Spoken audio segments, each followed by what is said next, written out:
శ్రీగురు చరిత్ర 25వ అధ్యాయం. శ్రీ గణేశాయ నమః. శ్రీ గురుభ్యో నమః. ప్రస్తావన. శ్రీగురుడు అక్కలకోట స్వామిలాగా విద్యా గర్వాంధులైన పండితులకు గర్వభంగం చేయటానికి అంత్యజుని చేత వేదం చదివిస్తారు. ఈ కుపండితులు వేద విప్రనిందలో యవనరాజు చేతిలో కీలుబొమ్మలయ్యారు. వీరిని నిగ్రహించటానికి సన్యాస ధర్మాన్ని అతిక్రమించి శాస్త్రవాదంలో వారిని ఓడించవచ్చో లేదో తెలియని శిష్యుని కోరికపై శ్రీగురుడు తమ ఆశ్రమ ధర్మాన్ని అతిక్రమించకుండానే వారిని నిగ్రహించటం వారి ధర్మదక్షతకు సర్వసమర్థతకు నిదర్శనం. అట్టి ధర్మ సందేహం కలిగిన సత్శిష్యుడు సద్గురువును శరణు పొందాలని సూచన. ఎంత శ్రోత్రియత పాండిత్యం కూడా ధనకీర్తి కాంక్ష వలన వ్యర్థమే కాక అరిష్టప్రదమని తెలియాలి. సమర్థ సద్గురు సమాగమం వలన కానీ స్తోత్రియత పాండిత్యము సార్థకం కావన్నమాట. అంతేకాదు నిజమైన సద్గురు భక్తుడు సద్గురువు కూడా దుష్టులు ఎంత రెచ్చగొట్టినా కూడా తామే ప్రమాణమని పలికి ఋషిప్రోక్తమైన శాస్త్రమే ప్రమాణమని చెప్పి దానినే సామాన్య సాధకుల వలె శ్రద్ధతో పాటిస్తారు. సద్గురువు చెప్పిన వేదస్థుతి రూపమైన ఈ 25, 26, 27 అధ్యాయాలు పాఠకులకు పవిత్రతను, నిరాహంకారాన్ని, సద్గురువుపై భక్తిని పెంపొందిస్తుంది. కథారంభము. అటుపైన శ్రీగురుడు చేసిన దివ్యలీలలను వినిపించమని ప్రార్థించిన నామధారకునితో సిద్ధముని ఇలా చెప్పారు. ఒకప్పుడు వైడూర్య నగరంలో ఒక ముసల్మాను పరిపాలిస్తుండేవాడు. అతడు హిందూమత ద్వేషి, ఎంతో కఠినాత్ముడు. అతడు తన రాజ్యంలో గల వేదవేదాంగ పారంగుతులైన పండితులను నిర్బంధంగా తన దగ్గరకు రప్పించుకొని తన ఎదుట వేదమంత్రాలు చదివించి వాటి అర్థాలు చెప్పమని శాసిస్తుండేవాడు. అందుకు అంగీకరించని వారికి ధనాశ చూపుతుండేవాడు. అయినప్పటికీ కొందరు శిష్టాచారపరులు అలా చేయటం తమ వల్ల కాదని చెప్పి నిరాకరించేవారు. కొందరు నికృష్టులు మాత్రం అతడిచ్చే సంభావనలను ఆశించి వైదిక ధర్మాలకు విరుద్ధంగా అతని ఎదుట వేదార్థం చెబుతుండేవారు. యజ్ఞకాండలోని అంశాలు వారి నుండి విని ఆ దుష్టుడు యజ్ఞాలలో పశుహింస చేసే బ్రాహ్మణులు ఇతరులు చేసే జీవహింసను నిందించటం తగదని అవహేళన చేస్తుండేవాడు. అలా వేదార్థం చెప్పిన వారికి తన చేతికొచ్చినంత సంభావనలు ఇస్తుండేవాడు. ఆ సంగతి విని ధనాశపరులెందరో అతని మెప్పును కోరి అతని వద్దకు తమకై తాము వచ్చి వేదార్థం చెప్పసాగారు. ఒకనాడు ఉత్తరాది నుండి వేద పండితులైన బ్రాహ్మణులిద్దరు వచ్చి ఆ రాజును దర్శించి, రాజా, సకల విద్యలలోనూ మాకు సాటి అయిన వారు ఎక్కడా లేరు. మేము దేశంలోని పండితులను శాస్త్రవాదంలో ఎదుర్కొని జయించడానికి బయలుదేరాము.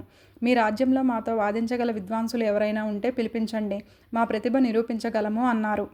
పరాయి మతాన్ని కించపరచడానికి మరొక మంచి అవకాశం లభించిందని తలచి ఆ రాజు వెంటనే నగరంలో దండోరా వేయించి నాటి మధ్యాహ్నం సభ ఏర్పాటు చేయించి ఆ పండితులను వాదంలో ఓడించిన వారికి గొప్ప బహుమానాలు ఇవ్వగలనని, ఓడిన వారిని దండించగలనని ప్రకటించాడు.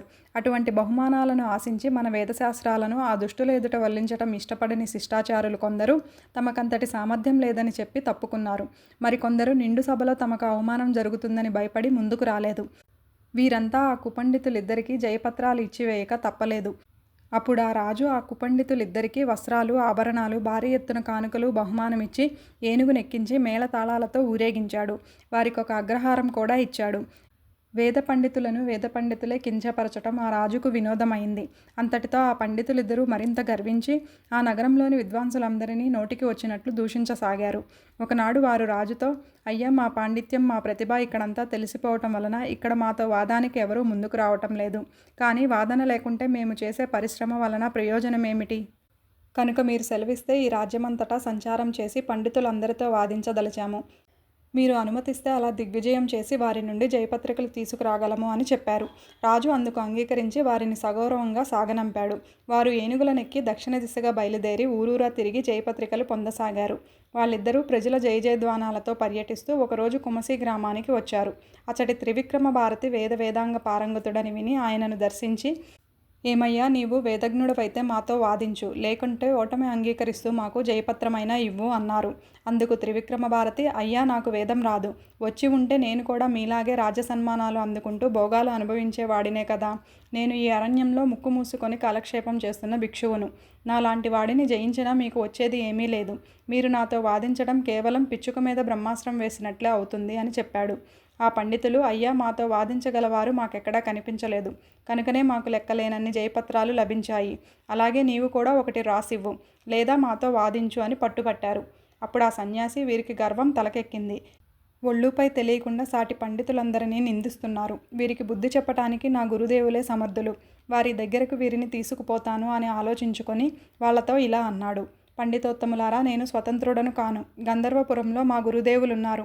వారి ఆజ్ఞ తీసుకొని మీరు కోరినట్లే ఆ రెంటిలో ఏదో ఒకటి చేయగలను. మీరు కూడా నా వెంట గంధర్వపురానికి రండి. అందుకు ఆ మదాంధులు అంగీకరించి గంధర్వపురానికి బయలుదేరారు. త్రివిక్రమ భారతి వినయంతో కాలినడకన వెళుతుంటే ఆ దుష్టులిద్దరూ ఏనుగు మీద కూర్చొని వెళ్తున్నారు. సాధు సత్పురుషుల వద్దకు అలా వెళ్లటం వలన ఆయుక్షీణం అవుతుందన్న శాస్త్రవాక్యాన్ని కూడా వాళ్ళు లెక్క పెట్టలేదు.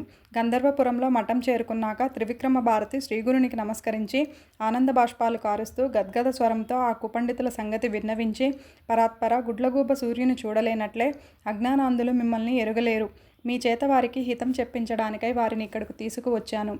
ఈ మదాంధుల బారి నుండి నన్ను, వేదధర్మాన్ని కాపాడండి. మీ ఆజ్ఞ కోసం వచ్చాను. మీరేది చేయమంటే అది చేస్తాను అని ప్రార్థించాడు.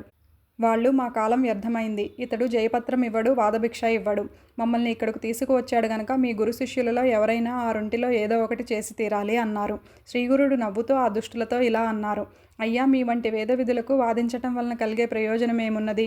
వాదంలో సాటి విప్రులను ఇలా పరాభవించినందువలన మీకు కలిగే లాభమేమిటి? ఎతులమైన మాకు జయించటం వలన వచ్చే గౌరవము, ఓడినందువలన వచ్చే చిన్నతనము ఏమీ కలగవు. అటువంటి మా వలన మీకేమి ప్రయోజనమో అన్నారు.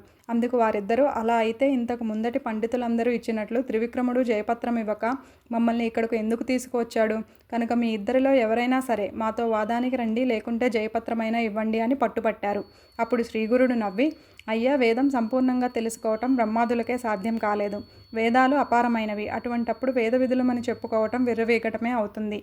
ఈ జయపత్రికల వలన ప్రయోజనమేమున్నది? మా మాట విని ఇకనైనా ఇలాంటి ప్రగల్భాలు మానండి అన్నారు. అప్పుడు వాళ్ళు రోషంతో, అయ్యా, మా సామర్థ్యం తెలుసుకోకుండా వ్యర్థంగా మాట్లాడవద్దు. మేము సాంగోపాంగంగా వేదమంతా నేర్చుకున్నాము. మమ్మల్ని మించిన వారు ఎవరూ లేరు అన్నారు. శ్రీదత్తాయ గురువే నమః. శ్రీ శ్రీపాద శ్రీ వల్లభాయ నమః. శ్రీ నృసింహ సరస్వత్యై నమః.